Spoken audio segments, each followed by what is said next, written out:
Bismillah.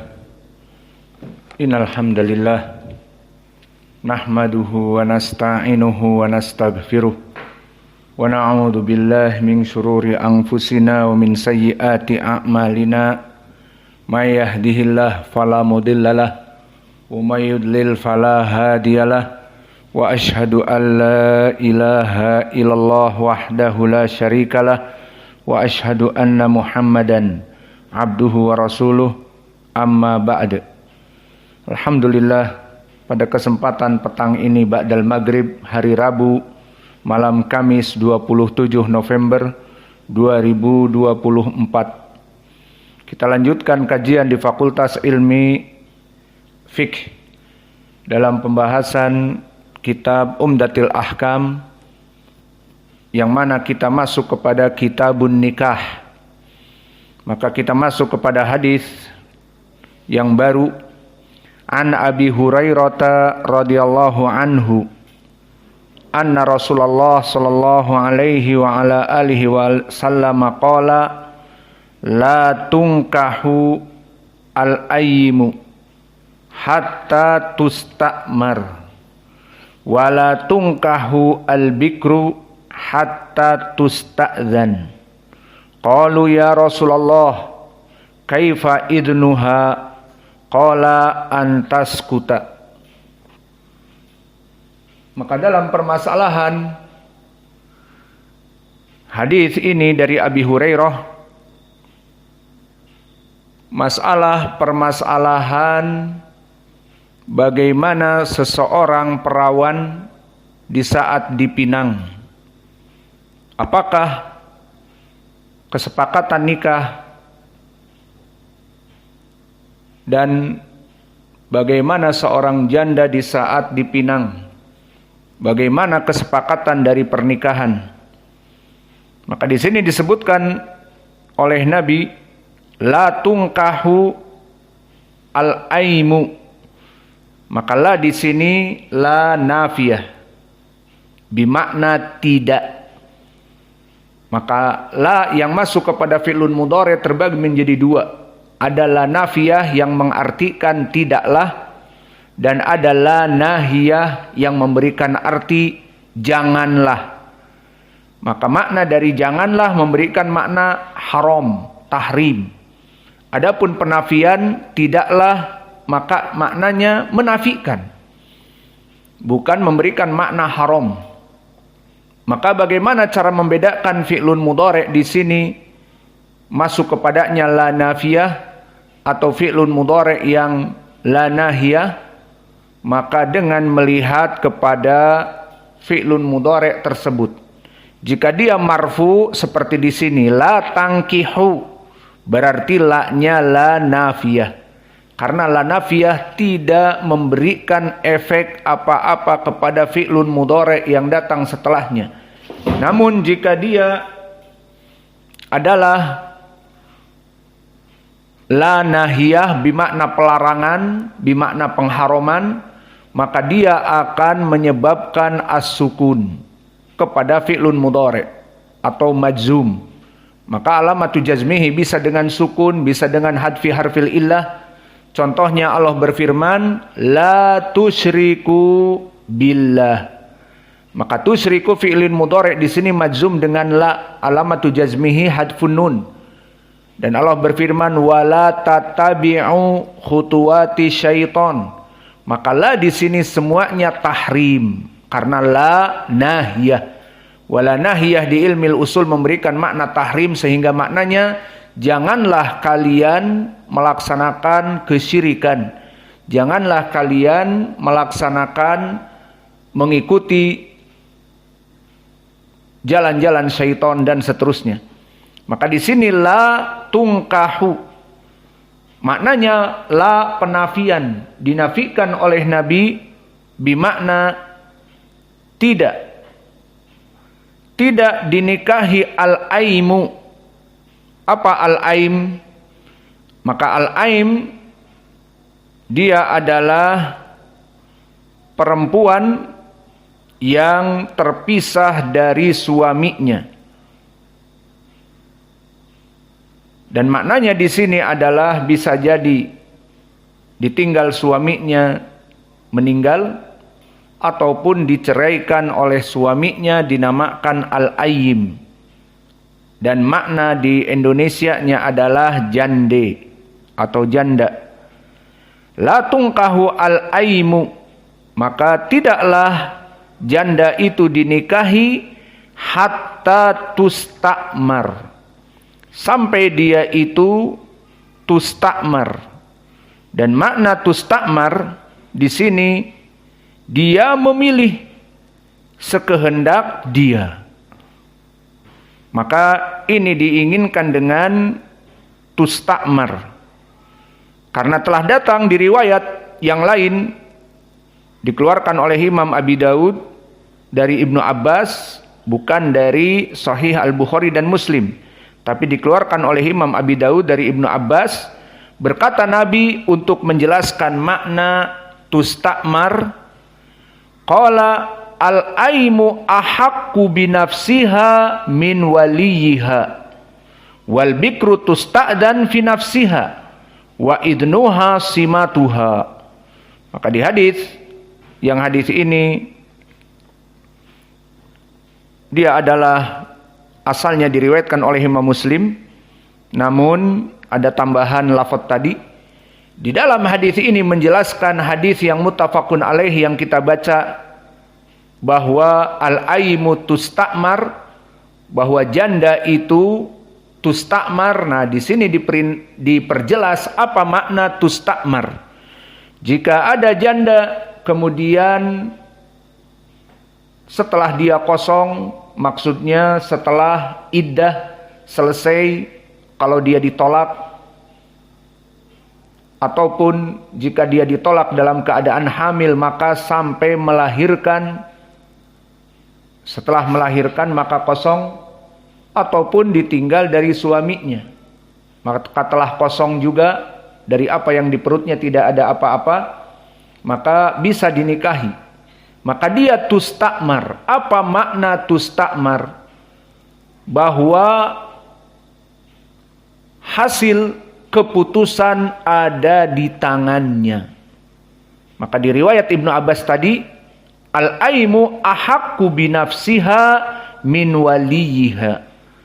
Maka bedanya janda, dia lebih berhak melihat keputusan menikah atau tidak di tangannya daripada wali-walinya. Maka walinya ma'ruf, misalnya bapaknya, untuk laki-laki yang mengizinkan, dan juga saudara-saudaranya laki-laki, dan juga paman-pamannya. Maka ini yang diinginkan dengan wali. Wali asal adalah bapak.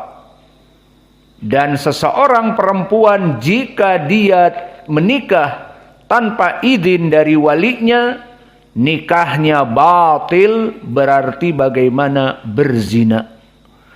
Meskipun nikah lari, mau maraton, mau estafet, mau lari 100 meter dengan cepat, yang jelas hukumnya zina. Tapi bagaimana saya mencintai dia dan bapaknya tidak setuju dengan saya? Kenapa tidak setuju dengan kamu? Karena saya preman. Ya taubatlah dari preman. Kamu tahu preman bertato, bertindik, rambutnya punk, solah di pinggir, kayak landak, The Sonic di tengah, pengen menikahi anak ustad, pakai hijab, hafal Quran. Maka di sini tahu dirilah kalau kamu ditolak, dan kamu di sini dalam keadaan menginginkannya, maka di sini dia harus menyepakati dari walinya. Jadi bagaimana? Ya bilang sama bapaknya. Lalu datanglah dengan pakaian premannya, dengan tindiknya dan tatonya terlihat, maka datang ke rumah ustadz, saya ingin melamar putri kamu wahai ustadz. Maka di sini ditolak. Dan jika dia mengatakan aku mau membawa lari istri Ustadz karena anak Ustadz. Karena anak Ustadz ini dia cinta sama saya. Dari mana tahu? Pokoknya seperti itu. Maka jika dibawa lari dan keduanya sepakat, misalnya keduanya sama-sama cinta, kemudian dinamakan kawin lari, dibawa dari Sumatera ke Pulau Jawa, maka dia hidup di Jawa merantau. Kemudian setelah itu dia dalam keadaan membawa istrinya itu zina. Awas, jangan main-main dengan kawin lari. Jadi kalau bapaknya tidak setuju, ya buat persetujuan dengan bapaknya. Bertaubat, menjadi anak yang soleh, meninggalkan dari premanisme dan seterusnya. Maka disebutkan oleh Nabi, la nikaha illa biwali. Tidak ada pernikahan kecuali dengan persetujuan wali, bapaknya, pamannya, kakaknya, yang laki-laki dan seterusnya. La nikaha illa biwali. Tidak ada pernikahan yang benar kecuali dengan wali. Dan disebutkan oleh Nabi setelahnya, man nakaha bi ghairi wali batilun batilun batilun. Barang siapa yang menikah tanpa wali, maka pernikahannya batil, dan makna batil adalah tidak syah. Dan makna tidak syah berarti meskipun sama-sama cinta, maka berzina. Meskipun sama-sama cinta.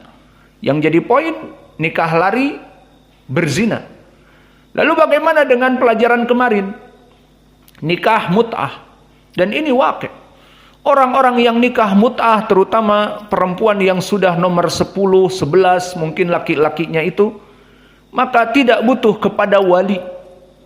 Bertemu di jalan dengan laki-laki Syiah, baik di kepalanya ada imamah yang besar atau tidak ada imamahnya, maka di sini didatangi dan diberikan isyarah untuk nikah, maka dibawa langsung ke tempat pernikahan tanpa wali. Maka perempuan itu yang menentukan dan laki-laki itu menentukan maharnya berapa? 100. Dibisiki imamnya ini agar menikahkan dia dengan 100.000. Maka taib, berapa hari? Seminggu saja. Karena kebetulan saya sebetulnya sedang safar. Saya bukan asli daerah sini. Saya dari tempat yang jauh, namun ada urusan ke ibu kota. Daripada sendirian di negeri orang atau di wilayah orang, di provinsi yang lain, maka lebih baik ada teman. Jadi kontrak sepekan tanpa wali. Maka inilah kenyataan pahit yang ada dari mereka yang notabene ngaku muslim. Mereka menghalalkan nikah mut'ah, dan pelajaran telah lalu bahwa Nabi melarang nikah mut'ah dari mulai perang Khaybar sampai akhir zaman. Dan mereka orang-orang Syiah tidak memandang hadis-hadis yang zahir, sahih dan sharih. Makna sahih, hadisnya sahih. Dan makna sharih, lafadznya jelas. Maka kalau sahih, dia muttafaqun alaih. Dikeluarkan oleh Imam Al-Bukhari dan Muslim. Dan makna sharih adalah lafadznya jelas. Tidak ditakwilkan ke kanan dan ke kiri, tapi straight. Nabi melarang nikah mut'ah, jelas. Maka pernikahan harus dengan wali. Dan permasalahan pelamaran bagi seorang thayyib, seorang janda, tadi disebutkan la tungkahu athayyibu hatta tustamar. Tidaklah dari perempuan janda itu jika dilamar, maka perkara itu ada di tangannya lebih kuat daripada minta izin dari wali-walinya. Mana dalilnya lebih jelas? Di Sunan Abi Daud dari Ibni Abbas menjelaskan apa makna tustamar tadi. Al-aimu ahaqqu binafsiha min waliyiha. bahwa perempuan janda lebih berhak menentukan hidupnya, apalagi dia sudah punya anak. Maka perempuan janda sudah punya anak, dia tahu kemaslahatan hidupnya. Dilamar oleh Rangkayo, yang mana Rangkayo ini punya cabang-cabang rumah makan. Dan rumah makannya bukan sederhana, tetapi rumah makan RMW, rumah makan M, mewah, bukan sederhana. Maka si perempuan ini lebih berhak daripada walinya. Dia punya tanggungan anak. Daripada dia bekerja menjadi pembantu rumah tangga, maka berapa dia dapat dan menghinakan, maka lebih baik halal. Aku dinikahi Rangkayo yang punya RMM, rumah makan mewah, bukan sederhana. Namun dikatakan dia usianya 50 tahun. Nah, di sini wali-wali seperti bapaknya, seperti pamannya, seperti kakaknya misalnya tidak setuju. Tidak, wahai putriku, laki-laki ini sudah 50 tahun. Maka perempuan ini lebih mementingkan pendapatnya dan dia menjalani kehidupannya sendiri. Saya punya anak 2, 3, 4. Mau disekolahkan bagaimana? Mau dipondokkan bagaimana? Butuh uang. Dan untuk makan pun susah. Dan bapak dan paman dan kakak yang sekarang melarang saya, apakah memberikan solusi untuk memberikan makan anak-anak saya?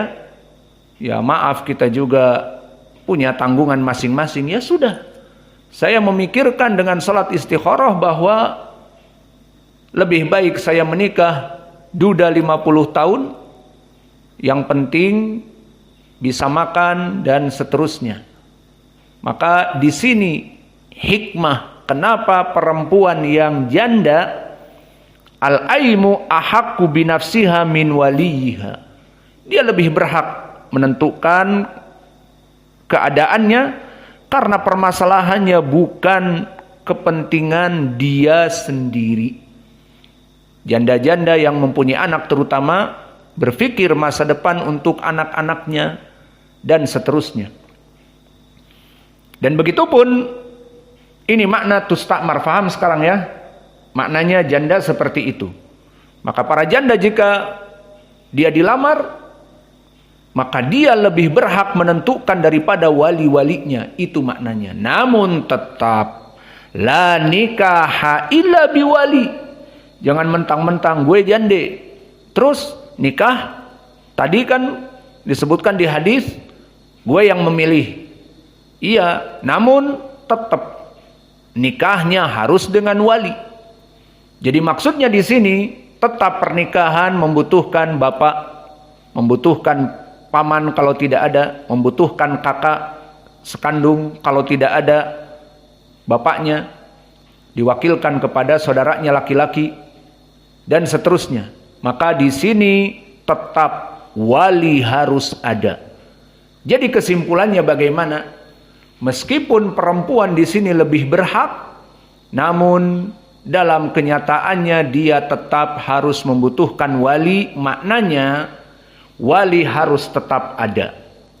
Jadi jangan dipikir di sini perempuan yang menentukan, jadi nggak butuh dengan wali, tidak.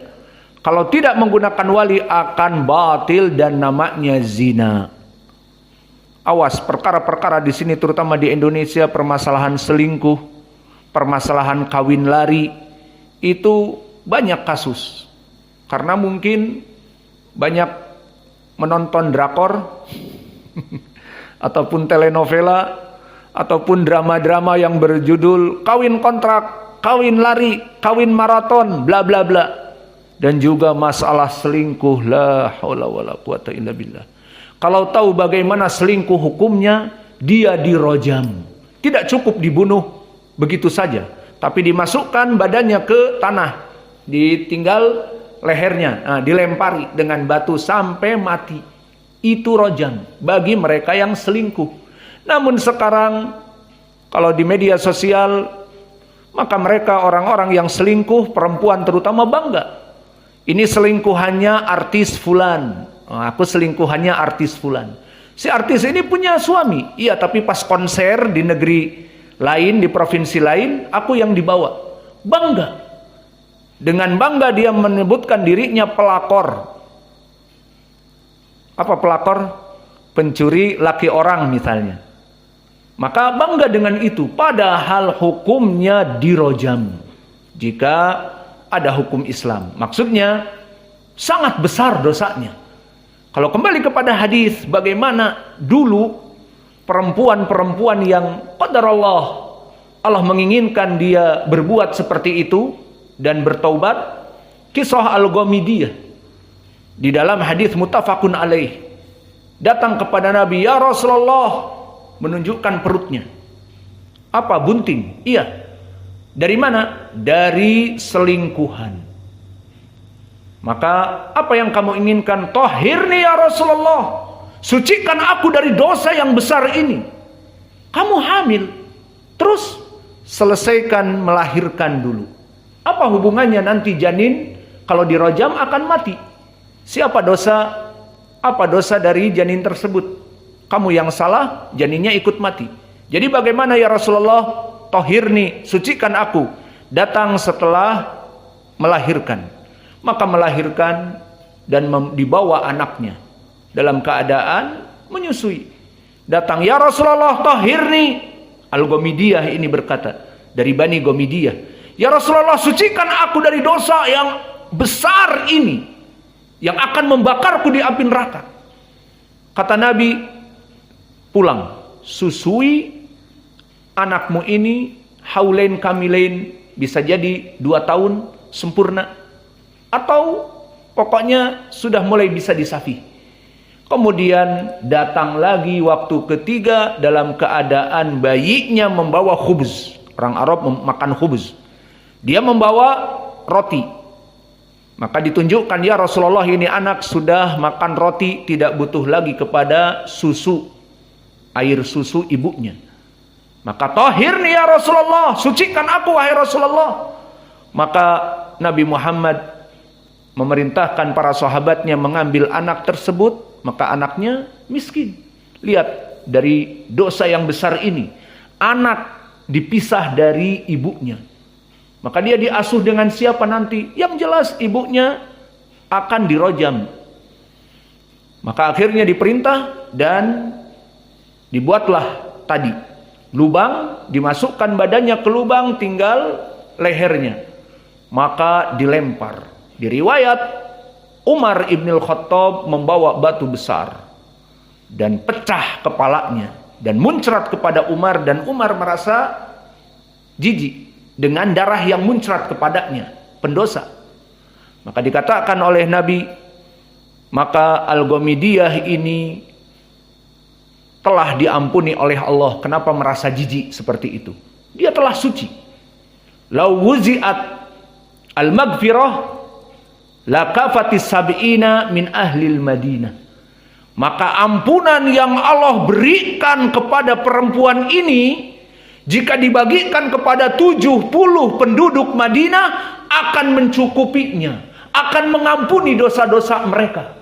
Maksudnya Allah menurunkan ampunan yang sangat besar. Kenapa kamu merasa jijik dengan darah yang muncrat dari kepalanya?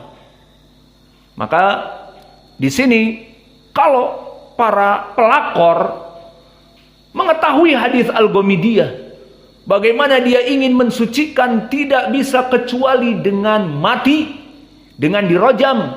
Dan sekarang di zaman ini tidak ada rojam, ya sudah, yang jelas dosanya sangat besar. Maka para pelakor-pelakor itu tidak bangga di media sosial mengatakan, aku pacarnya artis fulan, aku simpanannya artis fulan. Maka artis ini kalau konser, aku yang mengikutinya. Kalau di rumah ya dengan istrinya. Maka dengan bangga para pelakor-pelakor ini, dan itu yang banyak terjadi di antara kita, sesama dari teman kantor ataupun bos dengan sekretarisnya di kamar yang tersembunyi. Dan disebutkan di dalam hadis, la yakhlu rajulun wa imra'ah ila thalithu hasyaiton.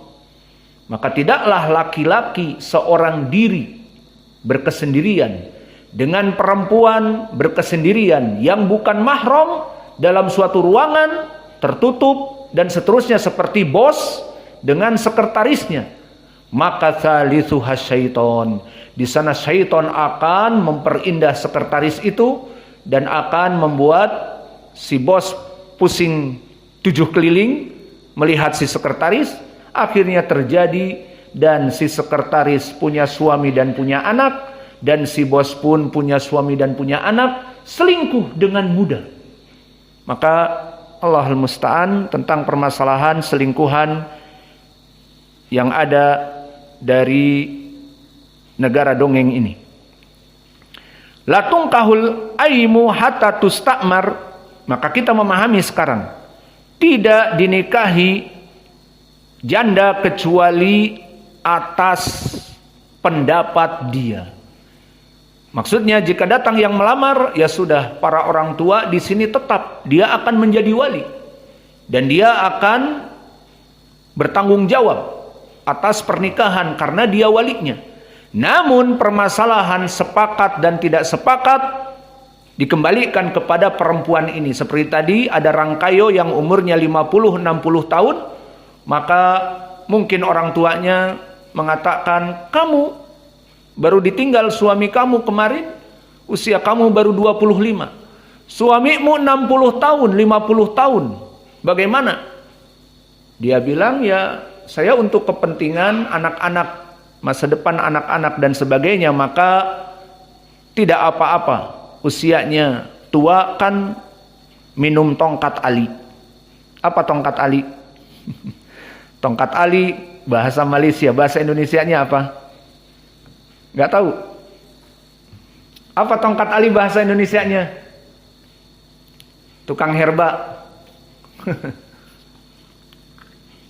Tongkat Ali bahasa Indonesianya pasak bumi. Dia akar. Kalau diminum dipotong-potong maka akan menjadi tongkat. Tongkatnya si Ali. Nah, di Malaysia dinamakan tongkat Ali, di Indonesia dinamakan pasak bumi. Mana yang lebih sangar? Di Indonesia apa di Malaysia? Maka ini adalah dari herba yang menguatkan. Maka tidak apa-apa aku menikah dengan kakek itu 60 tahun, tapi dia minum tongkat Ali, maka tidak menjadi masalah. Yang penting anak-anak saya masa depannya bisa lebih baik. Maka ini makna la tungkahul aimu hatta tustakmar. Kemudian lafaz yang seterusnya wala tungkahul bikru hatta tusta'dzan. Dan untuk perempuan yang dia itu dilamar dan dia masih perawan, maka di sini hatta tusta'dzan, sampai dia itu dimintai keputusannya dari perempuan, yakni perawan ini. Dan permasalahannya di sini berbeda dengan janda. Maka janda mengetahui bagaimana masa depan karena dia mempunyai anak-anak dan yang lainnya. Adapun perawan kebanyakan prakteknya dia akan diam dan dia akan mengatakan, apalah yang dilihat oleh Abi dan Umi baik, gak apa-apa, atau diam. Itu kebanyakan dari putri. Maka di sini tidak seperti tadi tustakmar. Tustakmar itu bisa jadi dia menolak. Seperti contohnya tadi janda yang punya anak, semua keluarga misalnya, wah nggak bisa. Rangkayo ini umurnya 60-50 tahun nggak boleh nikah dengan anak kita. Dia berontak mengatakan, kalian tidak mengetahui maslahat kami, maslahat saya dan anak saya misalnya. Ini makna tustakmar. Adapun kebanyakan putri dalam keadaan tanggung jawabnya 100% di tangan bapaknya. Di mana dia beranjak besar menjadi umur 20 tahun siap untuk menikah, 18 tahun siap untuk menikah, maka di sini tidak ada tanggung jawab yang lain kecuali dia hidup bersama bapaknya, makan minum dengan bapaknya. Maka kebanyakan di tangan bapaknya yang memutuskan, namun tetap izin dari perempuan ini, putri ini. Sehingga datang orang yang ingin melamar dia. Maka bapaknya, ibunya setelah melihat setuju misalnya, tetap bertanya kepada putrinya. Suf, bapak dan ibu setuju. Bagaimana anti? Karena dia keluarga salafiyah yang melamar salafi ahli sunnah, ya sudahlah, diam dia. Ataupun apa yang menurut bapak dan ibu baik, ya sudahlah. Maka seperti itu. Itu makna tusta'dan, tetap dimintai izin. Dan tidak bisa dipaksakan kecuali karena maslahah tertentu. Maka inilah dari perawan yang mana dia tusta'dan. Qalu, lalu para sahabat mengatakan, ya Rasulullah, wa kaifa idnuha? Tadi kan tusta'dan dimintai izin. Datang melamar, bapak ibunya setuju. Tetap ditanyai. Dan diberikan hukum kepada putrinya. Mau apa tidak? Dan seterusnya. Maka bagaimana izinnya ya Rasulullah? Antas kuta.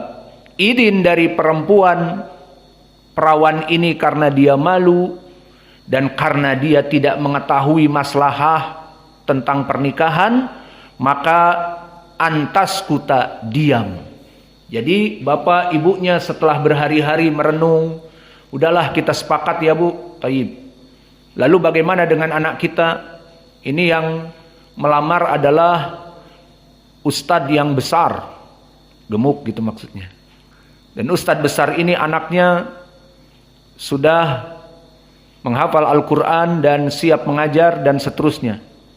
Bagaimana? Ya baik sekali. Tapi tetap kembali kepada anak putrinya. Maka anak putrinya yang tidak tahu permasalahan nikah itu apa dan seterusnya, dia akan ditanya, kamu dilamar anaknya Ustadz Kabir, Ustadz besar, Ustadz yang obesity misalnya, yang gemuk badannya, Ustadz besar. Maka akhirnya perempuan ini karena pertama tidak tahu apa dan apa maslahatnya, ya terserahlah kepada ayah dan bunda. Maka di sini makna antas kuta. Idinnya itu dengan apa? Dengan diam, dengan tanpa komentar misalnya, yang penting tersenyum, tidak mesti demikian dan demikian. Maka ini yang diinginkan dengan perempuan perawan, cukup dengan diamnya dia setuju dan tetap dimintai izin. Namun pertanyaan yang besar, tar dulu Ustaz, ini ada dilamar, kemudian baru dipertemukan, bapaknya menanya dan ibu menanya, gimana wahai putriku? Iya mau sekarang. Loh kok kata Nabi kan antas kuta, dia diam. Nah, ini memang sudah pacarnya sejak SMA dulu. Jadi sudah ada alaqah dan datangnya ke situ pun bapak ibunya tidak tahu mau melamar, anaknya sudah tahu kalau dia akan datang. Jadi sudah tidak malu lagi. Nah, berarti kalau begitu diterima enggak izinnya? Ya diterima sama. Lalu bagaimana di dalam hadis izinnya dari perempuan perawan itu diam? Itu perawan yang baik. Itu perawan di zaman Nabi.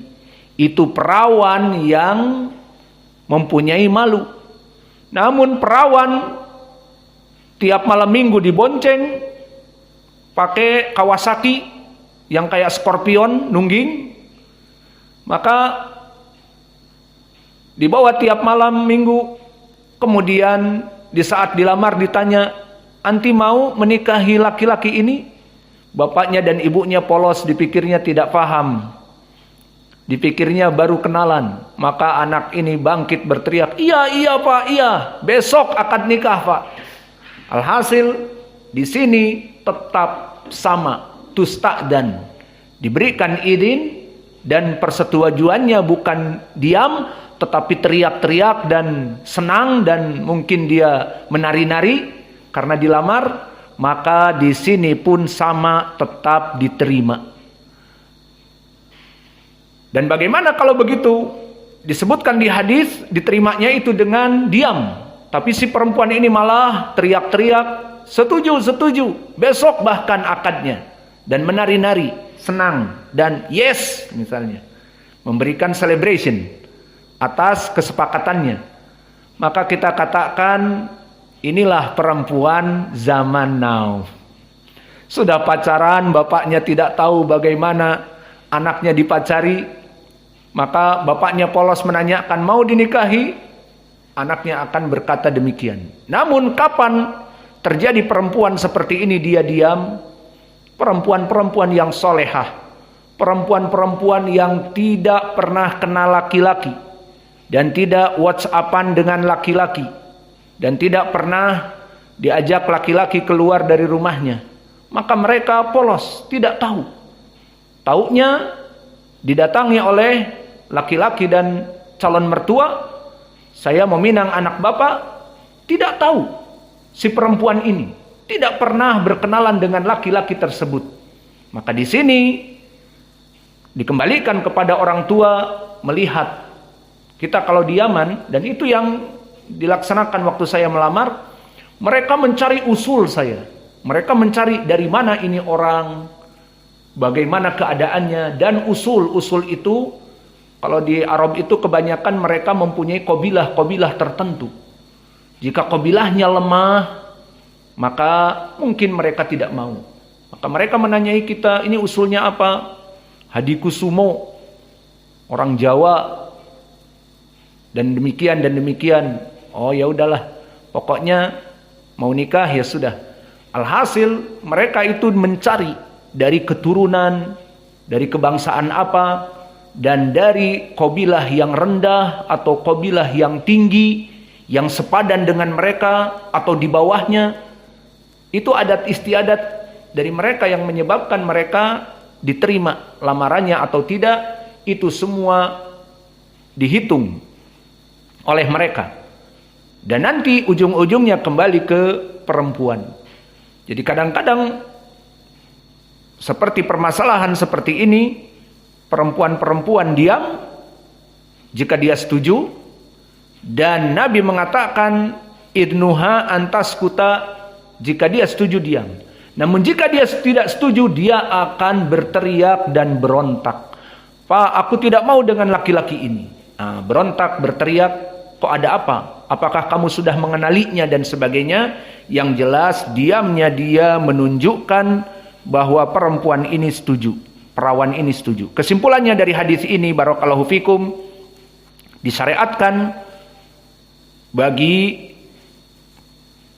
perempuan yang dilamar, maka tadi, jika dia perempuan yang dalam keadaan janda, maka kebanyakan dari persetujuan kepada janda tersebut. Karena janda ini mempunyai anak, terutama mengetahui mana yang lebih baik daripada bapak dan ibunya. Namun perawan yang tanggung jawabnya dipegang oleh orang tuanya, maka dia akan diam. Namun tadi perkara diam itu bukan syarat, karena bisa jadi seperti tadi kasusnya sudah pacaran bertahun-tahun, maka di saat ditanya, gimana adik, mau menikah? Dia teriak, iya mau, dan seterusnya. Maka ini tidak juga menafikan bahwa si perempuan ini tidak punya adab, kemudian ditolak dari tidak diam, maka tidak sah nikahnya, tidak. Tetap, baik diam ataupun dia berteriak, mau, setuju, atau yes, dan seterusnya, maka sama saja diterima. Cuman kenapa Nabi mengatakan setujunya dengan diam? Karena aglabiyah. Kebanyakan dari perempuan-perempuan yang baik ya seperti itu, tidak kenal laki-laki. Kecuali yang tadi memang dia sudah dipacari 3 tahun, setiap malam minggu dibawa wakuncar, waktu kunjung pacar, ya sudah. Akhirnya dia berteriak, iya pak, nikahi aku sekarang, nikahkan aku sekarang dengan dia. namun tetap hukumnya meskipun tidak diam, maka dihukumi dengan setuju dengan lafaz yang keluar darinya. Allahul musta'an, semoga anak-anak kita terjauh dari permasalahan pacaran-pacaran. Pacaran-pacaran ini subhanallah sampai di pondok-pondok banyak. Jadi pondok-pondok kalau tidak bisa menjaga, putri-putrinya dipacari, bahkan putri ustadz dipacari. Ustadznya tidak tahu kalau putrinya dipacari. Allahul musta'an. Sekarang berpindah kepada hadis yang lain. An Aisyah radhiyallahu anha qalat, ja'atil mar'atu Rifa'ah al-Quradi ila nabi. Faqalat, kuntu inda Rifa'ah al-Quradiyu fatolaqani fabatha tolaki fabatta tolaki fatazawajtu ba'dahu Abdurrahman ibn Zubair wa inna ma ma'ahu mithlu hudbah as-thawb. Fatabassama Rasulullah sallallahu alaihi wa ala alihi wasallam wa qala aturidina an tarji'i ila Rifa'ah? La, kata Nabi, hatta taduki usailatahu wa yaduku usailataki. Qalat wa Abu Bakar indahu wa Khalid ibnu Sa'id bil bab yang tadiru an yu'dana lahu. Fanada ya Abu Bakrin ala tasma'u ila hadihi ma tajharu bihi inda Rasulillah sallallahu alaihi wa ala alihi wasallam. Maka di dalam hadis ini, hadis yang kedua di malam ini, berhubungan dengan orang-orang permasalahan perempuan-perempuan yang ditolak, dan tolaknya tolak 3. Pertama, permasalahan tolak yang banyak dari pertanyaan orang awam kepada kita dan juga praktek dari orang-orang yang kami ketahui dia mentolak, bahwa kebanyakan orang awam menyangka tolak itu 1 kali. Setelah tolak maka sudah tidak bisa kembali. Ini yang pertama. Atau yang kedua, jika di majelis dia marah kepada istrinya, ya sudahlah, kamu tolak 3 kali atau 5 kali, maka mereka menganggap itu 1 tolak. Maka hakikatnya tidak seperti itu. Allah berfirman, ini dalilnya di Al-Quran, at-tolaqu marratan, bahwa tolak itu 2 kali. Ma makna hada, tolak itu 2 kali? Maknanya pertama 1 kali tolak, anti tolik, meskipun disebutkan 5 kali, 7 kali, yang jelas dihitung 1. Misalnya pada hari Ahad kemarin terjadi persengketaan dan suaminya dengan akal penuh mengatakan, ya sudahlah kalau begitu anti tolik, kamu saya cerai 1 kali. Maka pada saat itu, malam itu dia mencerai istrinya. Namun apakah setelah itu haram, tidak boleh dihubungi istrinya, dan harus ditendang dari rumahnya, pergi kau kepada ibumu dan bapakmu? Maka si perempuan ini setelah ditolak mengatakan, pulangkan saja aku pada ibuku atau ayahku. Seperti itu lafadznya. Maka di sini tidak benar.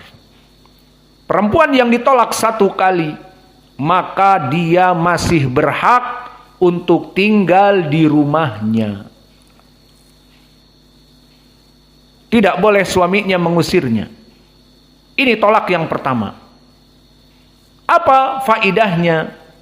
Faidahnya agar si laki-laki ini, kalau emosinya sudah selesai, emosinya sudah mencair, maka dia kembali kepada akal yang sehat. Berhari-hari dia menjauhi istrinya karena mentolak tadi, maka di hari malam Jumat rindu, Maka di malam Jumat dia ngopi, ambil kopi yang ada tongkat aliknya tadi. Maka akhirnya dia pusing.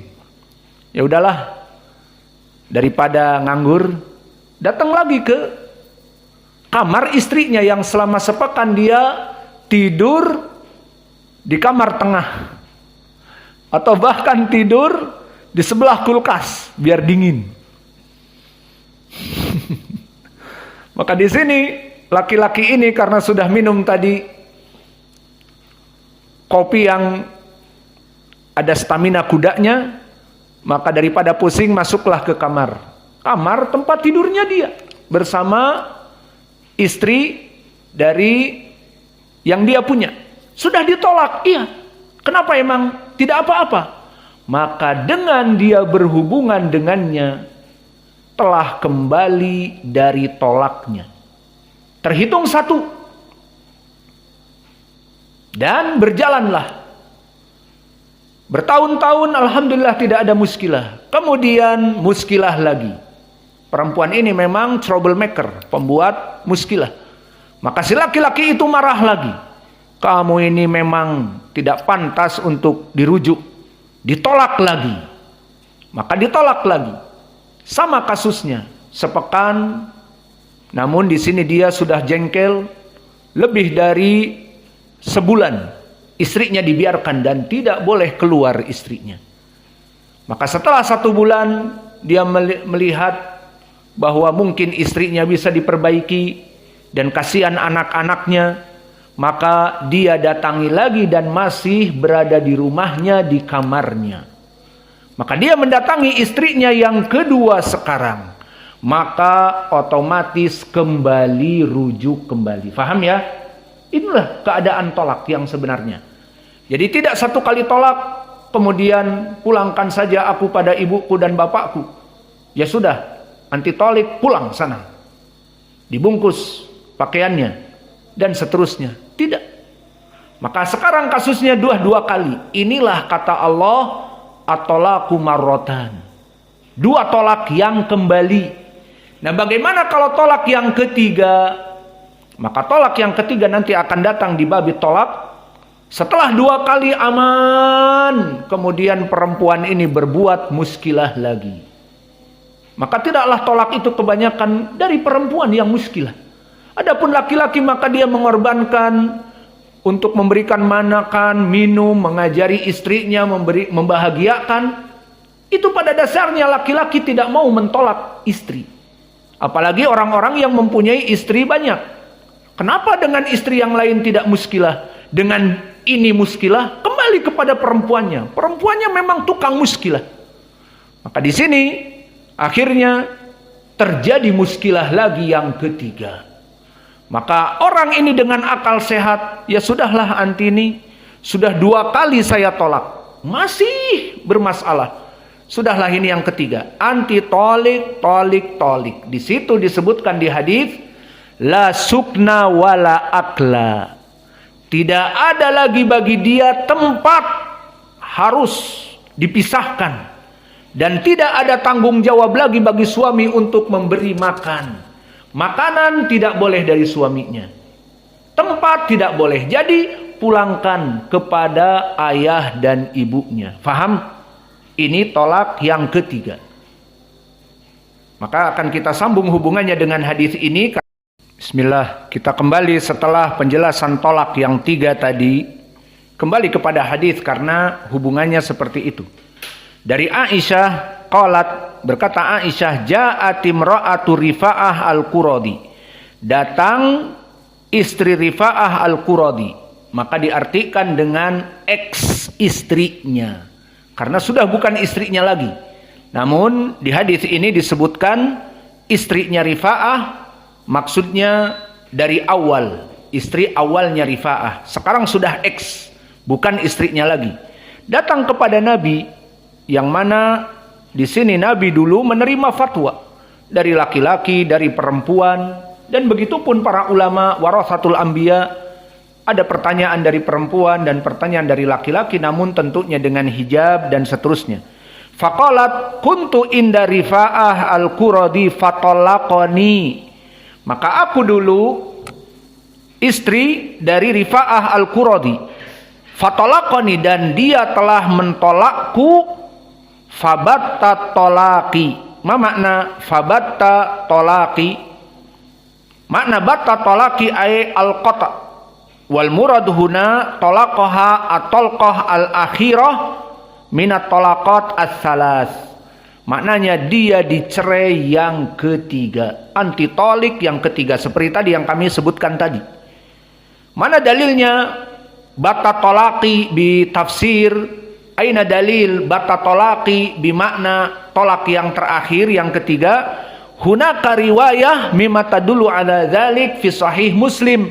Telah datang riwayat Muslim yang lebih memperjelas. Maka agar kita lebih memahami hadis, lebih baik dikumpulkan riwayat-riwayat. Ini tadi di riwayat Bukhari seperti ini, di riwayat Muslim seperti ini, di riwayat Sunan Abi Daud seperti ini. Maka saling menjelaskan. Begitupun di sini, batta tolaki. Apa maknanya batta tolaki? Terputus tolakku. Maknanya di riwayat Muslim disebutkan fatolaqaha akhir salas tatliqat. Maka dia mentolak yang ketiga. Berarti tolak 3. Ini dari penjelasan fabatta tolaki. Maka dia datang ex dari istri Rifa'ah yang sahabiah, dia bekas istri dari Rifa'ah, maka dia mengadu kepada Nabi bahwa Rifa'ah telah mentolakku 3, maka sudah. Fatazawwajtu ba'dahu Abdurrahmani ibn Zubair. Maka kemudian setelah itu aku menikah dengan Abdurrahman ibn Zubair.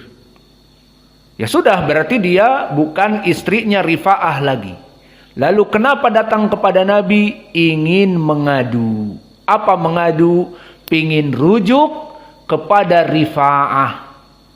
Meskipun Rifa'ah mungkin sudah mempunyai istri yang baru, namun bagi Rifa'ah boleh nikah 2, 3, 4. Tapi dia sekarang baru menikahi Abdurrahman ibnu Zubair. Nah, di sini dia mengadu kepada Nabi. Mada qalat wa inna ma ma'ahu mislu hadbati saub. Ya Rasulullah, maaf, aku menikah dengan Abdurrahman ibnu Zubair.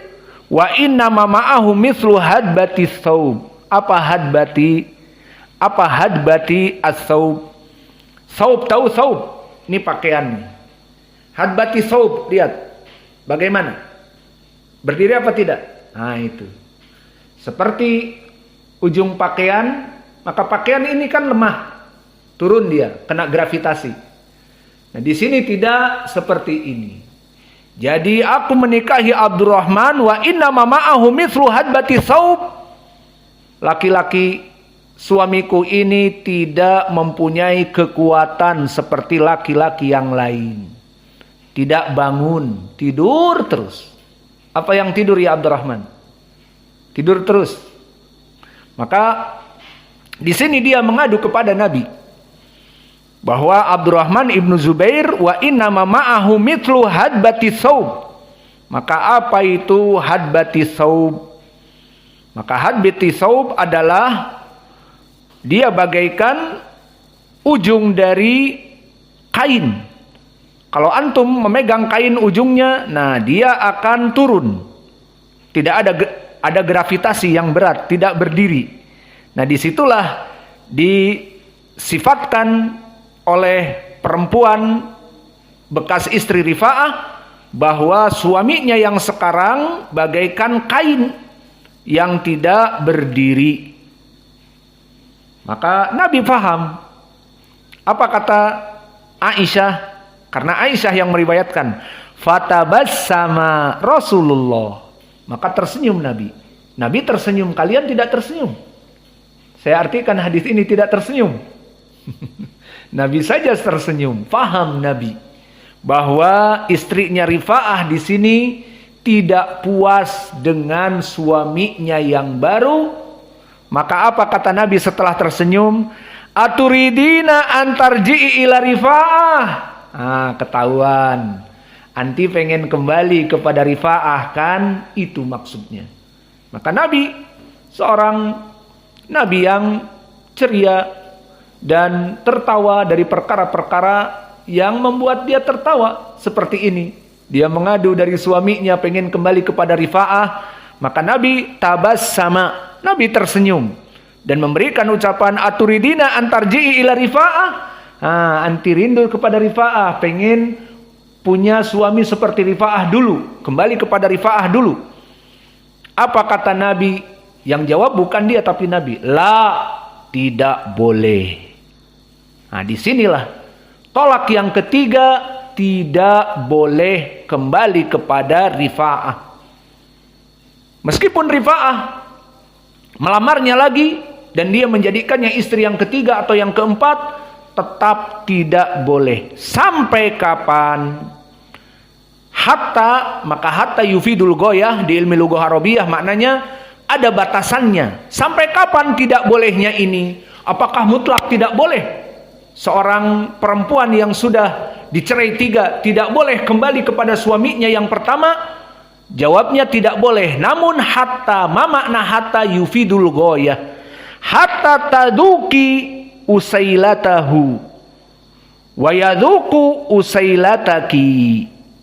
Sampai anti itu, ini batasnya. Taduki usailatahu, sampai anti menikah dengan Abdurrahman tadi dan timba Abdurrahman masuk kepada sumur. Apalagi ini? Tuh anak-anaknya Pak Anas paham nggak nih? Dari tadi pembahasan kita. Paham? Timba masuk sumur. Kalau santri-santri kita ganas-ganas, mereka paham dari tadi. Paham? Anak-anaknya Pak Anas? Paham ya? Maka kata Nabi, tidak boleh perempuan yang sudah ditolak 3 untuk langsung jika diajak menikah oleh bekas ex-suaminya, meskipun ex-suaminya sudah menikah lagi, bagi dia hak mendapatkan 2-3 istri. Namun bagi perempuan ini pun tidak boleh. Kenapa? Disebutkan batasannya sampai taduki usailatahu, sampai anti, maksudnya sumur anti itu dimasuki oleh timba ataupun dalu. Al-bi'r dakhala fihi dalu, kepunyaan Abdurrahman. Jadi Abdurrahman di sini kan tadi tidak bisa bangun. Nah, sampai Abdurrahman itu sahabat ini bisa berhubungan intim kepada anti. Nah, di sini syaratnya. Maka awas, ini harus dipenuhi syaratnya. Wa yaduku usailataki. Dan tadi anti dimasuki oleh dia dan begitupun Abdurrahman menikmati anti. Ini maknanya. Maka oleh sebab itu, awas. Bagi mereka orang-orang yang mentolak istrinya 3, maka sudah si perempuan ini tidak boleh lagi. Sampai kapan? Sampai dia menikah dan menikahnya tidak sandiwara. Awas, dan ini terjadi. Maka di dalam hadis ada la'anallah al-muhallil wal muhallilahu. Allah melaknat orang-orang yang menghalalkan bagi perempuan dan bagi dia. Apa maksudnya menghalalkan? Seperti ini kasusnya. Si perempuan, kita tidak menyebutkan sahabiah ini, contohnya perempuan sudah ditolak 3, kemudian misalnya dia tidak menikah. Kalau ini kan menikah dengan Abdurrahman, namun kasusnya Abdurrahman tidak menyentuhnya. Sahabi radhiyallahu anhu, kita tidak merendahkan sahabat, kita puji radhiyallahu anhu, namun di sini permasalahannya ilmu menjelaskan kepada kita hukum-hukum. Maka kita contohkan perempuan yang lain. Perempuan yang lain sudah ditolak 3, maka dia ingin kembali kepada suaminya dan suaminya melamarnya. Halas, anti sekarang boleh nikah lagi dengan saya. Maka perempuan ini tidak boleh di dalam syar'i kecuali dia menikah lagi. Meskipun sepekan bertemu dengan laki-laki lain dan suaminya yang baru ini memasukkan timba kepada sumur. Nah, di sini disebutkan di dalam hadis hatta taduki usailatahu, sampai anti merasakan kenikmatan dari suami yang baru ini dan suami yang baru merasakan kenikmatan dari anti, itu syaratnya. Nah, akhirnya di Arab dan di mana-mana maka mereka menjadikan sandiwara. Diambillah laki-laki orang ketiga. Hei fulan, ada kerjaan nggak kamu? Pengangguran dia, kerjanya serabutan, tidak bekerja. Udah, aku kasih kerjaan, jadi raja sepekan atau jangan lama-lama, 3 hari lah atau 2 hari. Oke lah, apa kerjaannya? Si bekas suaminya ini memang rangkayo juga. Maka akhirnya aku beri kamu 10 juta. Wah, tamam. Ini kerjaan kamu. Dan kamu tinggal di villa. Tamam. Kamu makan minum gratis 2 hari. Apa kerjanya? Nikahi bekas ex istriku si fulana. Hah, bengong dia. Aku menikahi bekas ex istri kamu? Iya. Dan tinggal di villaku yang aku berikan kepadanya dia itu. Begitu? Iya. Nih 10 juta, makan minum 2 hari 3 hari selesai. Pokoknya ini perjanjian kita. Apa? Tanda tangani. Aku menikahi ex istrimu tetapi tidak boleh menyentuhnya. Faham? Ini sandiwara. Maka ditulislah kesepakatan. Setelah disepakati, diberikanlah uang 10 juta nih buat kamu. Tapi awas, jangan engkau sentuh. Dan istrinya pun tahu perkara ini dan itu yang diinginkan. Maka si laki-laki dan perempuan ini main sandiwara. Dan si bujangan pengangguran serabutan kerjanya ini senang dapat 10 juta. Dan tinggal di villa, makan minum gratis, jadi raja. Maka akhirnya dia masuk pengantin. Dinikahkan dengan pernikahan yang siri tentunya, agar tidak diketahui orang. Pernikahan siri bla bla bla, sudah. Masuklah malam pengantin. Maka 2 hari setelah itu dia menceraikan istrinya tanpa menyentuhnya. Nah, ini gimana ini? Haram apa halal? Jawabnya haram. Karena di hadis tadi Allah melaknat orang-orang yang menghalalkan perkara tolak tadi. Lalu bagaimana jika kasusnya? Seorang ini bujangan, namanya juga bujangan, diambillah 10 juta. Kemudian dia masuk, ternyata ex dari suami ini perempuan yang cantik. Dan aduhai, akhirnya orang ini gelap mata. Alah, aku nih suami resmi udah. Akhirnya dimasukkanlah timbanya. Dan si perempuan ini pun ya sudah, mau saja. Maka akhirnya dia yang tadinya kontrak 3 hari, kemudian diceraikan seminggu. Ucok, udah kau ceraikan belum istri bekas istriku? Ntar tambahlah. Enak nih di villa, tambah lagi. Maka setiap hari menurunkan timbanya. Akhirnya tidaklah setelah sebulan barulah udah. Dan setelah 1 bulan akhirnya istrinya mual-mual dan muntah-muntah hamil dari si Ucok. Nah, di sini bagaimana hukumnya? Ya sudah, hak si Ucok. Si Ucok mau membuat hamil ataupun tidak, justru di sini dia tidak terlaknat, namun dia menyelisihi perjanjian itu saja. Namun kesimpulannya, jika si Ucok setelah itu dia mentolaknya dikarenakan ada sesuatu, maka ditolak istrinya ini, maka ini halal dan si Ucok tidak berdosa karena terlaknat. Karena memang sudah jadi suami yang resmi si Ucok ini dengan akad nikah, dan dia mungkin ada sesuatu yang tidak dia inginkan, dia cerai, maka setelah dicerai oleh si Uco ini, maka halal bagi bekas suaminya untuk menikahinya. Paham? Masa nggak paham?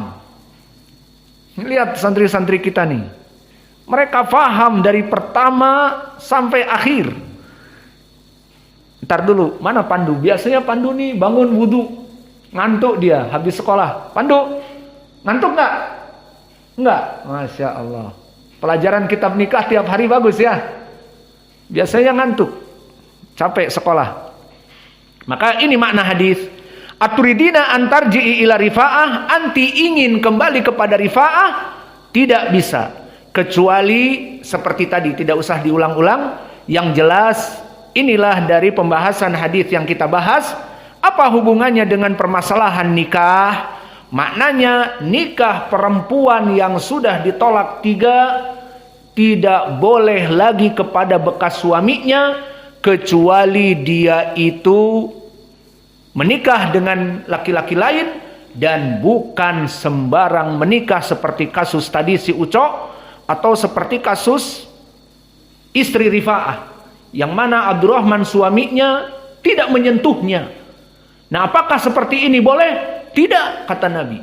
Tapi kan suamiku memang tidak bisa bangun. Tetap ditunggu sampai ada mood, sampai dia masuk dan seterusnya. Maka awas di sini, jangan ada kesempatan. Nah, ini kasusnya lagi si Ucok tuh misalnya dinikahkan kepada, kalau tadi kerugian teman kita ini malah dihamili. Nah, di sini dia tahu ternyata ada temannya yang impoten, yang memang tukang ngerokok, maka rokok jauhilah karena dia penyebab impoten. Rokok itu menyebabkan peredaran darah kepada penis tertutup sehingga penis tidak bisa bangun. Maka orang-orang yang merokok batal, dan anak-anak muda yang baru mulai belajar merokok jangan masuk kepada rokok karena merokok membunuhmu dan membuat impoten. Maka dia mempunyai teman impoten. Seperti ini kasusnya. Maka dia katakan, kamu nikahi ex istri aku, tapi dengan catatan kamu jangan menyentuhnya. Dijamin, karena memang dia impoten, tidak pernah bangun sama sekali. Ya sudah, akhirnya dinikahi dan tidak pernah disentuh. Di sini pun para ulama mengatakan, kalau memang sudah diketahui si calon suami ex istrinya ini impoten dan dia yang menikahkannya, dari modalnya dia disimpan di vilanya, maka ini masuk kepada dosa. Namun jika tanpa itu si laki-laki impoten ini tiba-tiba melamar gitu kepada si ex perempuan dari saudagar tadi, maka kemudian yang impoten ini sudah mungkin berapa bulan tidak disentuh sama sekali, kemudian dicerai, maka ini rejeki non-blok. Non-blok apa non-blok?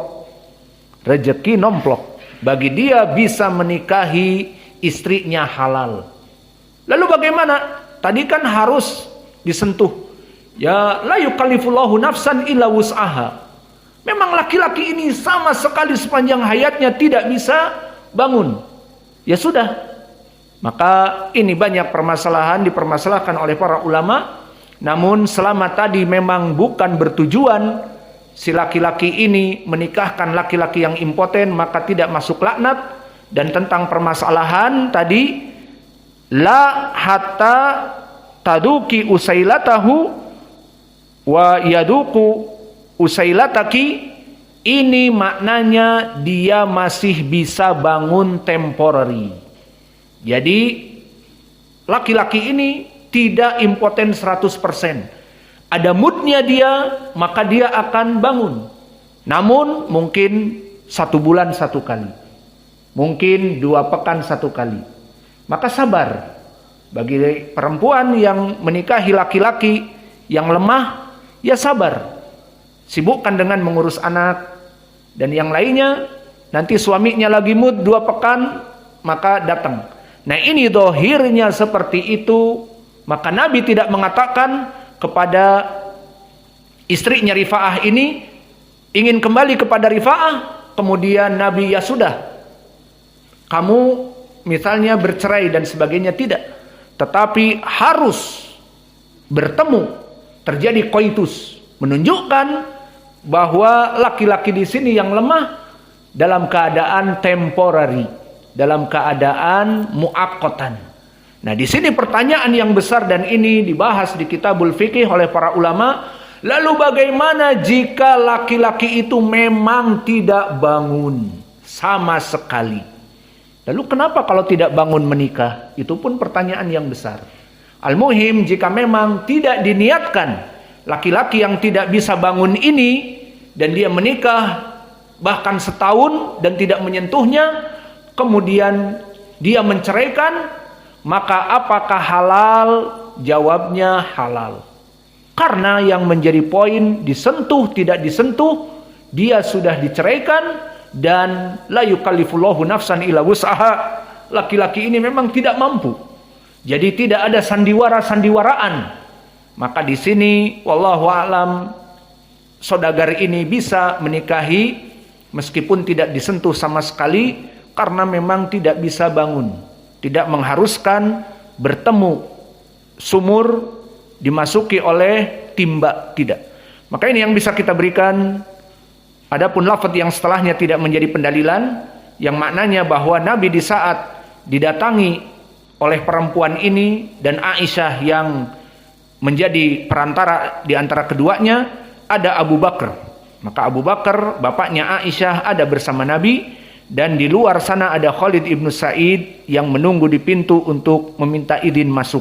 Ini tidak ada kisah ini hubungannya dengan permasalahan. Maka mungkin ini yang bisa kita berikan. Wa naktafi ilahuna wa jazakumullahu khair.